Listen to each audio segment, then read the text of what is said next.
Bonjour à tous, c'est Anthony de AEB. Je vous présente ma petite 125 sur laquelle je développe mes pièces. Évidemment, c'est des pièces pour la communauté. Étant moi-même un passionné de ces motos-là, j'essaie de continuer un peu, la passion pour ces motos en fabriquant des nouvelles pièces. Comme vous pouvez voir, il y a ces petits cylindres, ce kit 175. C'est un kit 175 d'une Yamaha brésilienne, voilà, que j'ai adapté sur le moteur européen. Donc il y a besoin d'avoir une petite préparation dessus au niveau des transferts, de la culasse, d'une cale aussi au cylindre. Donc les pipes d'admission aussi sont un peu spécifiques sur ce modèle de cylindre là. Les culasses qu'on a dans le commerce, c'est des culasses à casquette avec un dôme vers l'admission. Donc c'est plus ou moins bien pour les bas régimes et les mi-régimes, mais le problème c'est que ça fait chauffer énormément ces cylindres là.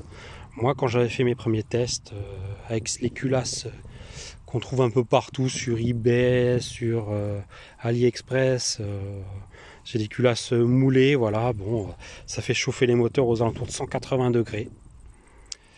Donc ça fait chauffer énormément. Pour avoir quelque chose de correct, j'ai réalisé une culasse. Voilà, celle-là c'est une culasse en diamètre 68 avec plein d'anthrax pour pouvoir les monter sur les blasters, sur les IT, sur les différents kits aussi DTMX d'époque.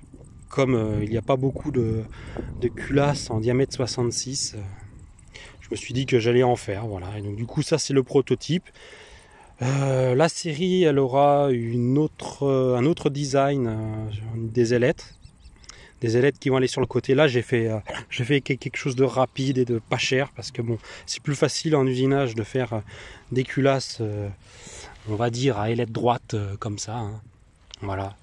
Ensuite c'est pareil, les pipes d'admission c'est du 200 blaster, hein, qui monte sur ces cylindres là. C'est pareil, les pipes d'admission, c'est moi qui les fabrique, j'en ai plusieurs modèles qui vont à la fois pour le 125 et pour le 200 Blaster et aussi pour le 200 DTR et au final sur beaucoup de motos grâce à la double anthrax. Voilà, c'est pareil, là il y a un carbu de 30, boîte à clapet V-Force, c'est des copies chinoises, mais bon moi on va dire que je les reprends, je vérifie si elles ferment bien, je vérifie les lamelles si elles sont correctes, parce qu'on a des épaisseurs un peu différentes suivant les modèles de boîte à clapet. Donc voilà, c'est une petite DTMX qui fonctionne super bien en 175. Bon là, elle a le pot d'origine, donc elle est plutôt bas, mi-régime. En fait, le pot, ça, on va dire que ça accorde le moteur, mais du coup, ça reste le même accord que l'origine. Donc on a une courbe un peu comme à l'origine, mais plus, on va dire, plus puissante, hein. J'ai un autre pot qui passe vers le bas, qui met style dirt track. Celui-là qui est méchant, qui l'a fait monter à 12 000 tours. Ça, c'est le même pot que. Bah, au début, c'était ce pot que j'avais fait pour la DTMX de piste. Et du coup, ce pot il monte aussi sur les TDR, DTR. Les TZR, il va peut-être pouvoir monter aussi. Donc il faut que je regarde, il faut que je m'en occupe. Mais bon, il y a beaucoup de choses à faire. Donc voilà quoi, ce pot, du coup le pot passage bas, il est très court, gros en volume, il fonctionne super bien sur le 175, ça l'a fait prendre 140 km/h à la DTMX en transmission d'origine, voire même un peu plus avec cette culasse là, j'avais pas essayé à l'époque avec cette culasse là. Voilà, quoi dire d'autre, de toute façon je vais refaire des vidéos, je vais essayer d'en faire au fur et à mesure, hein, des vidéos, suivant le temps que j'ai.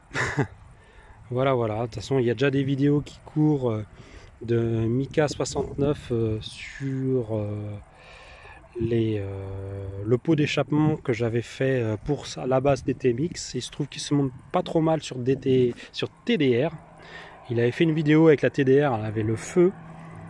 La TDR Mika 69 Racing. Vous pouvez voir sur sa chaîne YouTube.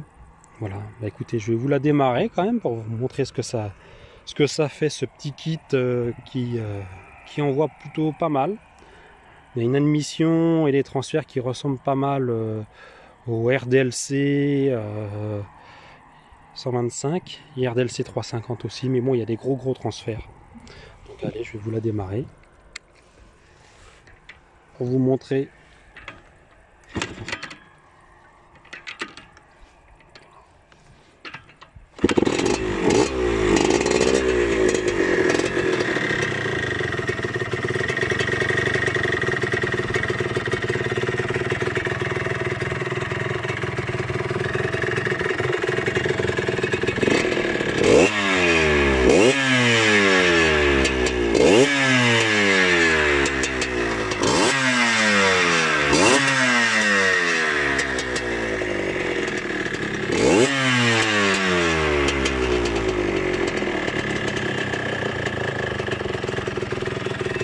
Voilà, comme vous pouvez voir, elle prend super bien les tours, il n'y a pas de trou.